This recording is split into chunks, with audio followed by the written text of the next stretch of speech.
আমরা যে অনুভূতি পাচ্ছি এই অনুভূতি আমরা 35 বছর পর পাচ্ছি। 35 বছর পর একটা অনুভূতি পেলে যে হয় সেই অনুভূতি আমার হচ্ছে।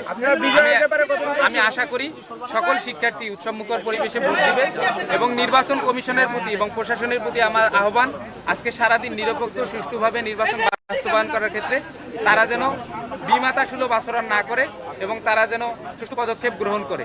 যে কোনো জায়গায় ভোটারদের ভোট দেওয়ার ক্ষেত্রে, লাইনে দাঁড়ানোর ক্ষেত্রে নির্দিষ্ট আমাদের জায়গা থেকে এবছর জুলাই বিপ্লবের পর থেকে ছাত্র শিবির শুধু নয়, সকল শিক্ষার্থী মিলে রাকসুর জন্য আন্দোলন করেছি এবং রাকসু অবশেষে আমরা সফল করতে পারতেছি আলহামদুলিল্লাহ। আমরা আজকে সকল শিক্ষার্থীরা, আমি শুধু নয়, সকল শিক্ষার্থীরা ভোট দিয়ে যে আনন্দটা পেয়েছে, এই আনন্দটা আমরা আমাদের জীবনে কখনো পাইনি। আল্লাহ তাআলার রহমতে আমরা আশা করছি আল্লাহ তাআলা আমাদের ভালো ফলাফল দিবে ইনশাআল্লাহ। শিক্ষার্থীরা আমাদেরকে গ্রহণ করবে। শিক্ষার্থীরা আমাদের গ্রহণ করলে আমরা শিক্ষার্থীদের জন্য যে ইশতেহার দিয়েছি সেই ইশতেহার অনুযায়ী সর্বোচ্চ চেষ্টা করে কাজ করবো ইনশাআল্লাহ।